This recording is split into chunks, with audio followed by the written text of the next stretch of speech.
आज हम अमृतधारा के ऊपर एक बार फिर से हैं और यहाँ तक देखिए कार भी आ जाती है। और यहीं ग्वालियर के रहने वाले त्रिमूर्ति संत रहकर भजन और साधना करते हैं। क्योंकि वह रोटी नहीं बनाते तो हम महात्माओं को सूखा खाद्य पदार्थ देंगे, जिससे जो महाराज जी का आदेश हुआ था, क्योंकि महाराज जी रोटी नहीं बनाते तो हम महात्माओं को सूखा भोजन देंगे, ताकि जब भी उनको भूख लगेगी तो अपना झोला से निकाल कर खा लेंगे। आप भी घर बैठे त्रिमूर्ति संतों, चलिए महाराज जी, त्रिमूर्ति संतों के दर्शन करिए। हमें तो बस वैसे महाराज जी में छवि दिख रही जैसे ब्रह्मा विष्णु महेश। और आप ग्वालियर के महात्मा हैं जो चित्रकूट में रहकर तप और साधना करते हैं। तो हमारे महात्मा जी को जो भी हमसे सेवा हो सकती है तो आज हम भेंट करेंगे। तीनों महात्मा जी चित्रकूट में रहकर जंगल में तप और साधना करते हैं। ये अमृतधारा है। आप भी घर बैठे अमृतधारा का दर्शन करिए। ये देखिए, एक बार हम आपको घुमाकर दृश्य दिखाई दे रहे हैं अमृतधारा का। ऐसा कुछ दृश्य है, यह देखिए।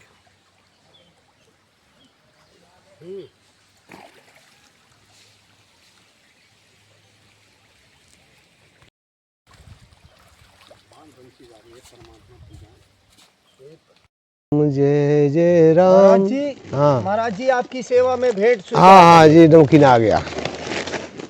महाराज जी भोजन नहीं बनाते। ठीक। महाराज जी ने का आदेश हुआ था कि हमें सूखा अनाज चाहिए। हाँ बिल्कुल सूखा। तो ये महाराज जी आप लीजिए चना। हाँ। और महाराज जी ये आप लीजिए पेठा।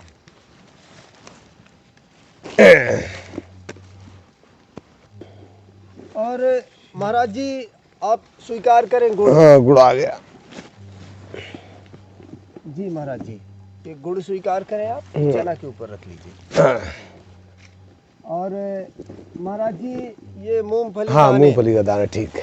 जो आपका आदेश हुआ था महाराज। बिल्कुल बिल्कुल। ये मूंगफली के दाने महाराज जी। हाँ हाँ। और महाराज जी ये दो साबुन सब महात्मा जी के लिए, उनको भी दे दीजिए दो। हाँ। कपड़े वाली साबुन है। हाँ। ये महाराज जी। हाँ। और महाराज जी ये उनको भी दे दीजिए। ये लो। 100 रुपये दक्षिणा है सब महात्मा जी को। ये लो। अरे महाराज जी आपकी सेवा में जय हो। ये सब स्वीकार करें। हम फिर से बता दें, महात्मा जी कोई रोटी नहीं बनाते हैं। हाँ बिल्कुल साहब, इसको आखिर हाँ भजन करते हैं। हाँ। क्योंकि और महाराज जी हमारे तीनों महात्मा ग्वालियर मध्य प्रदेश और आसपास के शहरों से हैं। हाँ, ऐसे याद किया कि हमको कमलेश भाई ने पहले भी राशन देते हैं ऐसा ही सूखा, हम पा लेते हैं, हमारा बहुत अच्छा समय गुजर रहा। इसलिए सामग्री जो दो संत आए हमारे पास तो सामग्री निकट गया, तो हमने कमलेश भाई को याद किया। और जब फोन किया तो कमलेश भाई उसी तत्काल, लो महाराज भूखे नहीं रहने देंगे हम, वो ले करके हमको गाड़ी से और अपने भोजन और जी प्राप्ति दे चले। क्योंकि संत जन आ जाते हैं तो हम पवाते रहते, हम भी पाते रहते कुछ। तो इसलिए कमलेश भाई को और जो दानदाता है उसको हम धन्यवाद देते हैं कि वो हमारे शब्द के साथ वो हमारे लिए प्राप्त करते हैं। तो इसके लिए हम बहुत आभारी हैं, क्योंकि भजन भी हमको इनका करना पड़ता है। यदि अगर हम कर रहे होंगे 100 नंबर भजन तो हमको 110 बढ़ाना पड़ता है आपके प्रति। जो हमसे जुड़ता है फिर 20 बढ़ाना पड़ता है, फिर 30 बढ़ाना पड़ता है। ऐसे जो भजन की क्रिया बढ़ करके तब कुछ हमको भी मिलता है भजन और उनको भी जाता है।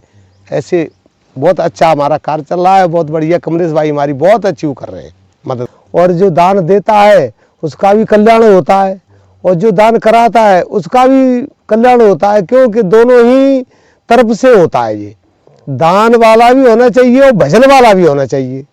अब एक दान ही दान सब करते रहे तो फिर भजन वाला कहाँ से आएगा, या भजन ही भजन करते रहे तो दान कहाँ से आएगा। तो ये दोनों ही प्रकृतियों से संत और गृहस्थ चलते हैं। गृहस्थों के पास आता है वो संतों को दान करते हैं, संतों के पास भजन होता है वो गृहस्थों के लिए पार करते हैं। इसीलिए हम तो बहुत आभारी रहते हैं सब लोगों पे। ज़्यादातर ऐसे विशेषज्ञ से हम किसी के वैसे के पन्ने में नहीं पड़ते हैं। जो आजकल के समय पे गांजा पी रहे हैं, भांग पी रहे हैं, दारू पी रहे हैं, बीड़ियाँ पी रहे हैं, सिगरेटें पी रहे हैं, हम उनसे अलग छिपके रहते हैं। इसलिए कमलेश भाई ने धीरे धीरे ढूंढ लिया, हमको खोज लिया कि बाबा कहाँ रहते हैं जंगल में। तो उनने हमसे संपर्क किया, वो हमारे लिए देते रहते हैं, हम पाते रहते हैं। बहुत अच्छा। यहाँ गंगा जी का किनारा है, एक माँ अमृतधारा के नाम से गंगा बह रही है यहाँ, मंदाकिनी से भी अलग है वो। तो इसके आनंद ले रहे हैं इसके किनारे पे, यहीं पर बड़ा विश्राम होता है, बड़ा भजन होता है एकांत में जंगल में। अच्छा। हाँ, तो भाई हम तो जी कहते हैं सबके लिए धन्यवाद, और सब अच्छे अपने घर गृहस्थी को प्रयोग अच्छे चलावे, क्योंकि हमारा संतों का जी कहना है कि पहले गृहस्थी मार्ग भी भोगना पड़ता है, गृहस्थी मार्ग नहीं भोगोगे तो संत कहाँ से आएंगे। किसी के एक बच्चा बनने के, हम तो एक बच्चा करेंगे, अब एक बच्चा करा तो गृहस्थी में लगा हुआ संत कहाँ से बन रहा है। इसलिए संतों का कहना है कि कम से कम 3 बच्चा करो, एक को गृहस्थी में लगाओ और एक को नेतागिरी में अपने जो देश की बात के लिए करो, और एक को संत बनाओ। है ये मुस्लिम धर्म से ऑपरेशन नहीं कराते, अपने हिंदू धर्म से ऑपरेशन करा करा के नष्ट कर दिया, भारत को नष्ट करना चाहते हैं। कम से कम 3 बच्चा होना ही जरूरी है। 3 बच्चे से अपना 3 प्रक्रिया जुड़ेंगी कि एक संत बनाओ, साधु बनाओ, एक को अपने ये विभाग का वो बनाओ, देखभाल नेता या कुछ भी करो, एक अपने गृहस्थी चलाए, तो कम से कम 3 बच्चा तो होना ही होना चाहिए। बच्चियाँ हो जाए बहुत अच्छी बात है, उनकी भी शादीशुदा होती हैं, क्यों बच्चे करेंगे तो बच्चियाँ कहाँ से आएंगी। बच्ची बच्चा सब एक बराबर होते हैं। बढ़िया, चलो इसलिए साधुओं में मिलो, साधुओं में रहो। संत जन एक संत अपने परिवार में होता है नहीं तो 7 पीढ़ी को तार देता है वो। एक संत 7 पीढ़ी को तारता है। अब भव्य पुराण कह रहा है कि नहीं 14 को तारता है। 14 कैसे कि ये 7 पीढ़ी अपने परिवार की, 7 पीढ़ी उसके से जो विवाहित तो होता है तो उस तरफ की तारता है, 14 पीढ़ी तर जाती है एक संत होने से। होना चाहिए संत भजनियर, क्योंकि संत जहाँ जहाँ जाते हैं तहाँ अपना पितृ देवता, मुक्त देवता, भगवान देवता माला भजन करते हैं, इससे कल्याण होता है संसार में। अभी हम गए थे, ये अपनी 84 कोस की 84 की परिक्रमा लगती है चित्रकूट की, उसमें हम गए थे, तो उसमें बहुत अच्छा आनंद आया। और एक से एक मंदिर बने, एक से एक जल मिले, एक से एक तपस्या, तो इतनी सारी तपस्या एक व्यक्ति कर रहा है संत बन के परिवार का, तो परिवार का भी कल्याण हो रहा है। दान दाता दे रहे हैं दान, कुछ 1 रुपये देते हैं तो उसका भी कल्याण होता है। दान तो 1 रुपये से आगे कोई कीमत नहीं है। साधु को जी नहीं सोचना चाहिए कि हमको 1000 मिलेगा 500, अरे 1 रुपया दे रहा है तब भी सीताराम, 100 दे रहा है तब भी सीताराम, 500 दे रहा है तब भी सीताराम। सीताराम को पकड़े रहो, सीताराम को मत छोड़िए। क्यों कि वही एक देने वाला परमात्मा हमारे लिए, तुम्हारे लिए सबका पालन करता है। ईश्वर, ईश्वर अंश जीव अविनाशी, चेतन अमल सहज सुखराशि। जो ईश्वर को मानता है तो वो चेतन शरीर से हो जाता है और इसके अंदर अमल विकार दूर हो जाते हैं, वो केवल परमात्मा का भक्त बन के हो जाता है। ऐसे निर्मल गंगा बहती है और निर्मल गंगा को पीने से अपनी आत्मा में शांति आती है। ऐसे ही एक भक्त हो जाते हैं तो भक्त की वाणी से ही शांति आ जाती है। आग लगी आकाश में और उड़ उड़ गिरे अंगार, और जो ना होते संत जन तो जल जाता संसार। इस संतों से ही भूमिका अपनी रुकी है। जी आपको वैराग्य कैसे हो गया? अच्छा, लोग जानना चाहते हैं ना कि इतना प्यारा संसार, इस संसार को ठुकरा कर आप इस जंगल में बैठे हैं। अच्छा, वैराग के बारे में, तो वैराग में भाई ऐसा होता है कि जो पाप और पुण्य दोनों होते हैं। पाप अगर उदय हो जाए तो विनाश की ओर ले जाता है, और यदि अगर पुण्य उदय हो जाए तो परमात्मा की ओर खींचता है। इसलिए हमने देखा कि या इसमें ही लगे रहेंगे, इसको देखते रहेंगे कीड़ा मकोड़ा जैसी नहीं, तो हमारा कल्याण नहीं होगा, परिवार की कल्याण भी नहीं होगा। इसलिए हमने सोच करके सोचा कुछ परमात्मा का भजन करो तो परिवार का भी कल्याण होगा और हमारा तो परमात्मा करेगा ही। इसलिए हम जंगल में निकल आए, क्योंकि भजन होता है एकांत। एकांत भजन की श्रुति केवल ईश्वरती लगती है, और जो 100 लोगों में बैठ के भजन नहीं होता है वो तो इधर उधर खटपट होता ही रहता है। तो एक श्रुति लग जाती है ईश्वर, तो ईश्वर उसकी बिल्कुल पूरी छाया करता है, और सब अपने ईश्वर के आधार से हमको वैराग में इतना आनंद आया कि जो सुख पायो मैंने राम भजन में, जो सुख पायो मैंने राम भजन में, और सो सुख नाय अमीरी में, मन लागो मेरे यार फकीरी में। तो फकीरी ही एक आजाद है, और ये माया तो मोह है। और मोह के अलावा इस पे परेशानी भी आ जाती है। ज़्यादा पैसा आ जाए तो कोई बागी है, कोई बंदूक है, कोई कट्टा वाला, तम्बाकू वाला, बंदूक वाला, कोई विकार पैदा हो जाए, पैसा ज़्यादा हो जाए, दारू पी उठे, साहब गांजा पी उठे, भांग पी उठे, परेशान कर उठे। ये तो झूठा जंजार है। इसलिए परमात्मा के आश्रय को लेना चाहिए। एक संत सुधरता है नहीं, बनता है तो सारे परिवार को भरी के बहुतों को सुधारता है प्रभु। इसलिए हम जंगल में रहते हैं, क्योंकि जंगल में कोई चीज़ ही नहीं है गलत। इसलिए जंगल में हमारा बैराग में इतना मन लगा है कि बहुत अच्छा। हम तो ये कहते हैं जीते जी जिंदगी इसी जंगल में समाप्त हो जाए। कि आपको कैसे बैराग हो गया महाराज जी? हमको बैराग ऐसा हुआ कि भगवान की हमने तुलना करी, यही ईश्वर हमको अपनी तरफ खींच, तो ईश्वर ने कृपा करी तो बैराग हो गया। और बैराग के लिए भगवान को मन से चिंतन करना पड़ता है। कोई भी व्यक्ति हो, कुछ भी काम करता रहे, मन से ईश्वर का चिंतन करे। जैसे गृहस्थ लोग हैं तो मन से भगवान का चिंतन करे, कुछ भी काम करते रहे और सीताराम सीताराम जपते रहे तो उसका संतन से मिलन करते रहे तो उसका बेड़ा पार है। धर्म के लिए रुपया में चवन्नी का हिस्सा होता है, वो धर्म करना ज़रूरी है। यदि धर्म वो करता रहेगा तो उसके घर दुख बीमारी पैदा नहीं होगी। और भगवान कहता है कि कर्ज पटाना पड़ता है, मैं देता हूँ तो छप्पड़ फाड़ कर देता हूँ। यदि ईश्वर का कर्ज नहीं पटाया तो फिर चमड़ी उधर के दुख बीमारी में पैसा लगता है। यदि दुख बीमारी से बचना है तो धर्म जरूर करना है। धर्म करने से सारे मतलब दुखों का नाश हो जाता है। भगवान की भक्ति, जैसे आप गृहस्थ हैं, काम करना चाहते हैं तो आप काम करते रहिए और भगवान का नाम दिल से सीताराम सीताराम जपते रहिए तो आपका बेड़ा पार है।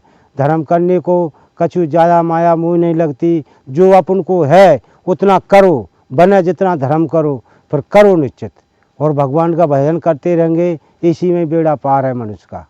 जय सीताराम।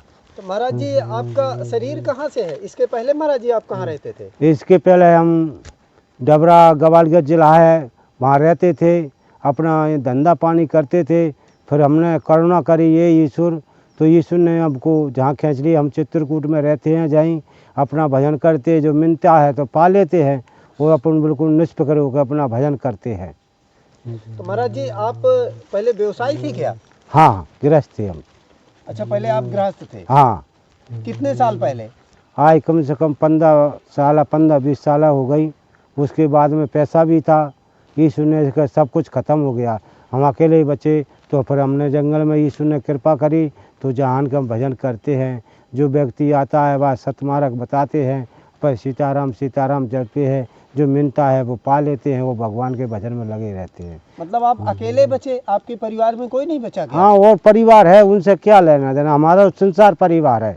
हमरे इसके कोई ना हमारा दुश्मन है, कोई ना हितैषी है। जो भगवान की राह पर चलता से आता है उसको हम रास्ता बता देते हैं और अपना भजन करते हैं भगवान का। हमको किसी मोह माया से कोई मतलब नहीं कि जो पैसे वाला है, क्या कोई गरीब है, नहीं। हम तो जो आता है उसको सही मार्ग बताते थे, अपना भजन करता रहे, अपना काम करता रहे। लेकिन महाराज जी हमने सुना है कि जब तक कोई होनी या अनहोनी नहीं होती तब तक वैराग्य होता नहीं, क्योंकि ये मन तो बड़ा माया से निकल नहीं पाता। नहीं, ईश्वर को चिंतन करना पड़ता है बिना कोई घटना बिना कोई सामाजिक दुत्कार या तिरस्कार के। हाँ, जो ईश्वर की मर्जी से होता है। जैसे अपन ने ईश्वर को चिंतन करा कि हे प्रभु हमको शरण में ले ले, तो वो भगवान। आपके साथ भी आपको भी कड़वे अनुभव हुए समाज हाँ से? हाँ हाँ। तो ऐसी महाराज जी कोई एक बताइए ना, जैसे लोगों को प्रेरणा मिले। जैसे आपके जीवन में ऐसी क्या घटना हुई कि आपने गृहस्थ जीवन का त्याग करके इस भेष में आ गए? हमने पहले भगवान का चिंतन किया, हम पे पैसा भी था, अपना गृहस्थी का काम करते।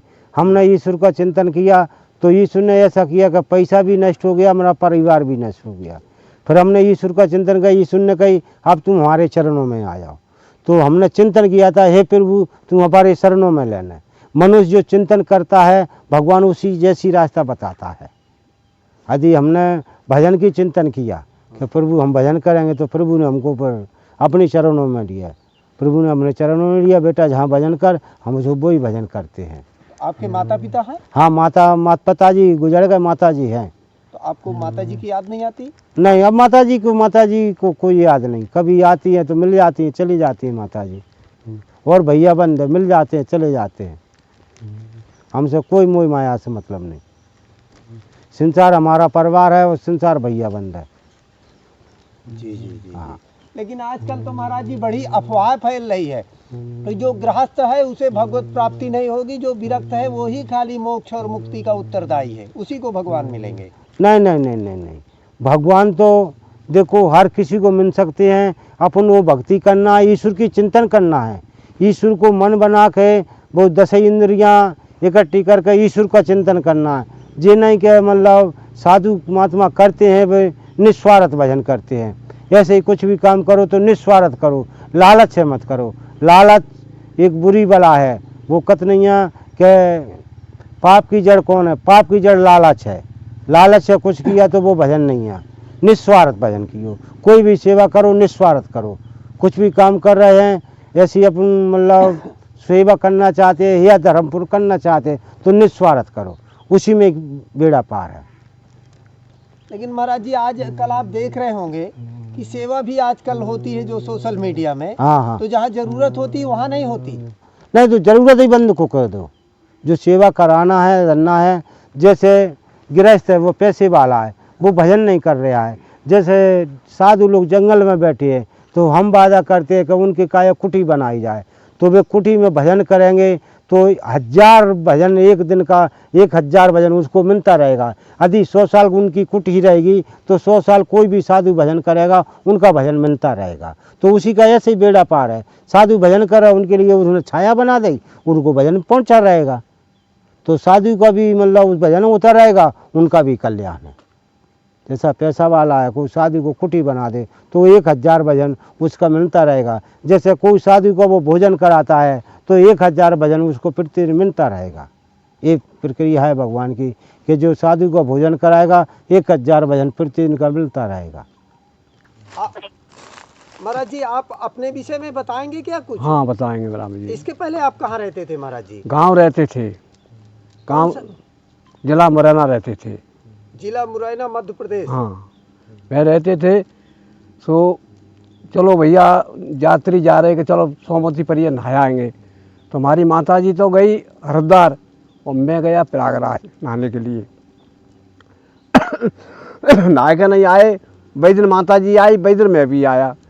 बस बहते भी साहब ज्ञान बढ़ गया है और अपने आराम से राम का नाम ले रहे हैं। बढ़िया बंसी वाला जाने परमात्मा जाने, हमारे लिए तो हम तो यहीं बैठे तो यही भोजन आता है। भ्रमण कहाँ कहाँ करे आए? भ्रमण करे आए, पूरे 4 धाम करे आए, केदारनाथ करे आए, बद्रीनारायण करे आए, गंगोत्री जम्मूतरी करे आए।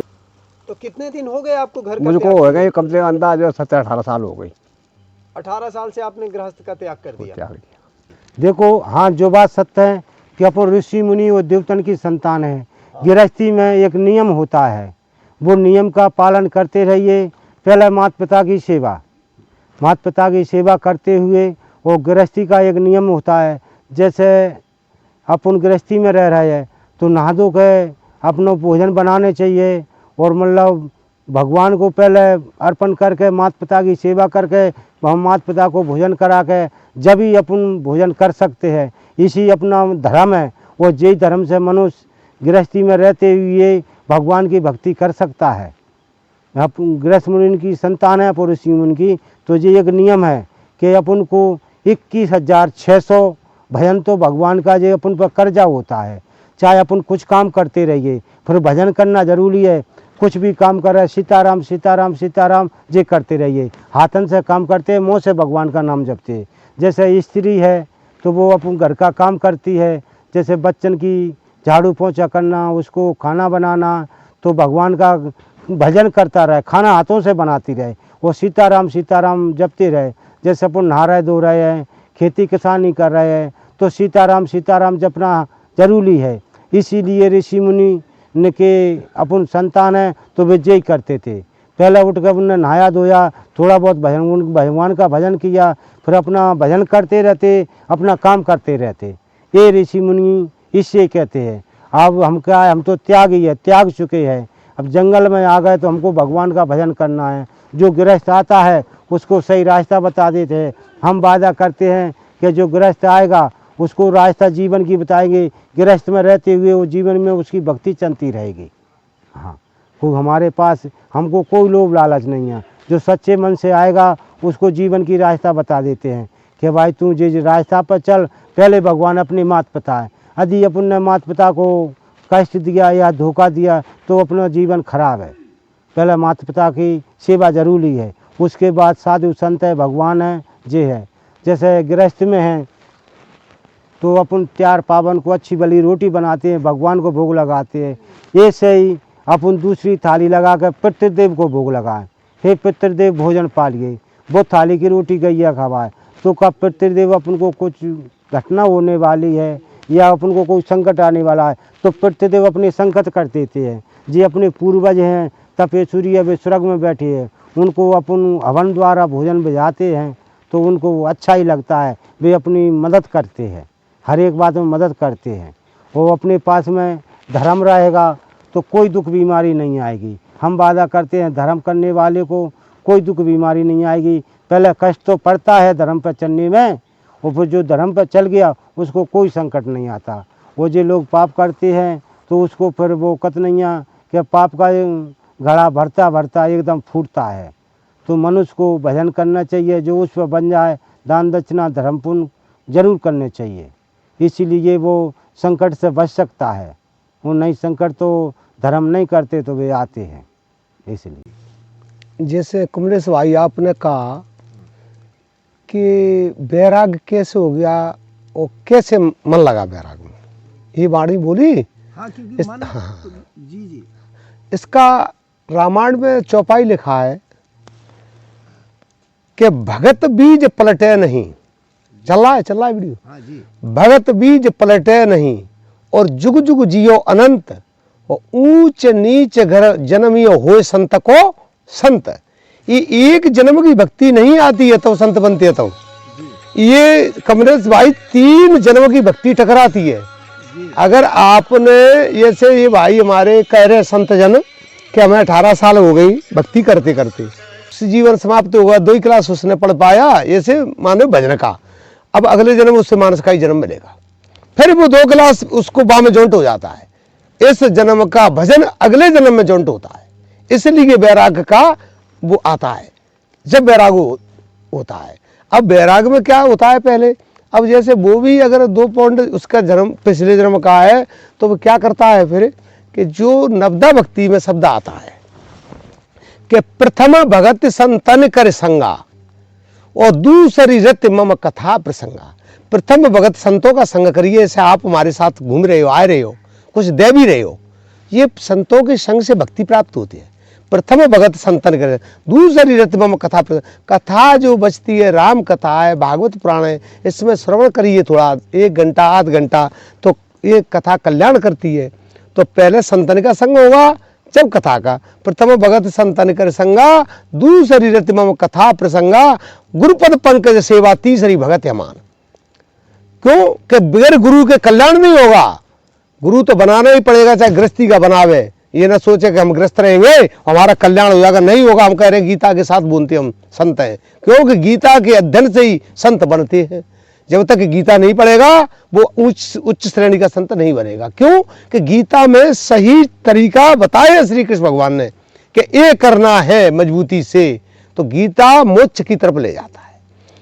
तो दूसरे वो गुरुपद पंकज सेवा तीसरी भगत मान, गुरु बनाना चाहिए, कंठी धारण करवाना चाहिए, गृहस्थ हो या स्त्री हो या पुरुष हो, बच्चा हो या बच्ची हो, उसमें कोई खर्चा नहीं आता है। किसी अच्छे संत से एक तुलसी का या उनको रुद्रास का करना है, 2 ही चंते अपने में, रुद्रास और तुलसी। कंठी डस जाती है गले में डोरा के साथ, और मंत्र दे दिया जाता है राम नाम का, और वो अपने गृहस्थी में उसका कल्याण होता है। दान पुण्य करेगा वो लगेगा, और जब तक गुरु नहीं बनाएगा गृहस्थी में भी, और बड़ा तो बड़ा ही है पर गृहस्थी में भी कंठी डलवाना चाहिए, जब तक गृहस्थी में गुरु नहीं बनाएगा कल्याण नहीं होगा। ये गीता में स्पष्ट लिखी है, तो कंठी धारण जरूर करना चाहिए। इससे बैराग तो गुरुपद पंकज सेवा तीसरी भगत मान, चौथी भगत मन गुण गण करे कपट ज्ञान गान। कपट को त्याग करके और भगवान की भक्ति में रहना चाहिए, गृहस्थी में भी रहे तो कपट नहीं करना चाहिए, छल कपट को त्याग देना चाहिए। चौथी भगत मन गुण गण करे कपट तजगान। फिर आता है मंत्र, जो गुरु मंत्र सिखाता है बनिया के साथ, मंत्र जाप सो दृढ़ विश्वासा और पंचम भजन सुवेद प्रकाशा। उस मंत्र का जाप करिए गृहस्थी में। मुख में हो राम नाम और राम सेवा हाथ में, और तू अकेला नहीं प्यारे राम तेरे साथ में। और विधि का विधान जाने हानिला विषय ये, और जाई विधि राखे राम ताई विधि रहिए। ये गृहस्थी में चलता है ये, और संत तो चल ही रहा है, पर ये गृहस्थी के लिए ये उदाहरण दे रहे हैं तुलसी बाबा। अब मंत्र जाप सो दृढ़ विश्वासा, पंचम भजन सो वेद प्रकाशा, छठतम शील वृत्ति बहु धर्मा कर्मा निरत निरत सज्जन धर्मा। मतलब छठई भक्ति में आता है कि सज्जन पुरुष का संग करिए। जब सज्जन पुरुष का संग होगा तो शांति आवेगी, अच्छा रहेगा। ये दारू गांजे भांग ये अफीम चरस जो लग रहे हैं सब छूट जाएंगे। क्यों कि सज्जन पुरुष में वो ताकत होती है कि छठतम शील व्रत बहु धर्मा और निरंतर निरंतर सज्जन धर्मा, सज्जन के साथ करना चाहिए। तब आवेगा सातवीं भक्ति में, सातवां सम जग मोह देखा और मोते अधिक संत कर लेगा। स्वयं राम जी ने कहा है यही चित्रकूट में कि सातवां सम जग मोह देखा, मोते अधिक संत कर लेखा। सातवीं भक्ति जब परमात्मा हो जाते तो परमात्मा स्वयं आती है। आठ में जथा लाभ संतोषा और सपने नहीं देखो परदोषा। परदोष को सपने में भी नहीं देखना चाहिए, आंख है तो बहुत बड़ी बात होती है, सपने में भी नहीं देखना चाहिए परदोषों को। ठीक है, तो सातवां आठवां जथा लाभ नवम सरल सभ्य हीना मम भरोसे वो हर्षना चीना। तो नवई भक्ति में आता है। नौ में थी एक वही नार पुरुष चराचर। क्यों भाई कैसे लौट चले? आओ आओ आओ, जय सिया राम।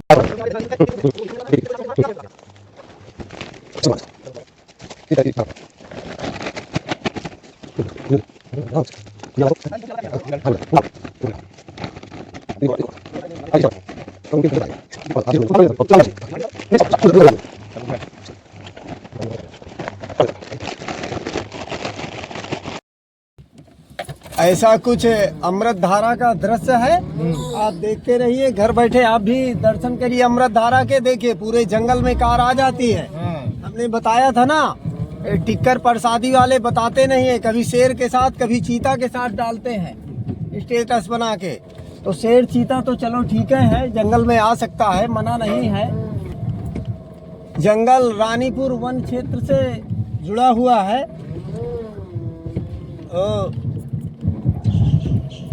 अभी हम आपको दिखा रहे हैं, हम अमृत धारा के अंदर वाले, अमृत धारा के अंदर हैं हम। अमृत धारा के पास अनसुईया जंगल में देखिए यहाँ कार भी आ जाती है। न यहाँ कोई शेर है ना कोई चीता है, लेकिन पता नहीं क्यों शेर और चीता जानबूझ के डालते हैं स्टेटस में। तो ये अमृत धारा के अंदर का जंगल है। और हम फिर से कह दें, चित्र अमृत धारा, टाठी घाट, चक्की घाट, अनसुईया जंगल की ऐसी कोई कुटी नहीं जहां कार और बाइक ना पहुंच जाती हो। बस कभी आपको पैदल भी चलना पड़ता है तो थोड़ा सा 100 कदम और पूरे जंगल में कार आती है। आप भी चित्रकूट में आकर ऋषि महात्माओं के दर्शन करिए। आज भी चित्रकूट में वैसे ही ऋषि मुनि तप और साधना करते हैं जैसे प्रभु श्री राम जी त्रेता युग में छोड़कर गए थे पर्णकुटी बनाकर। आज भी वह सब आपको त्रेता युग और सतयुग देखने को मिल जाएगा।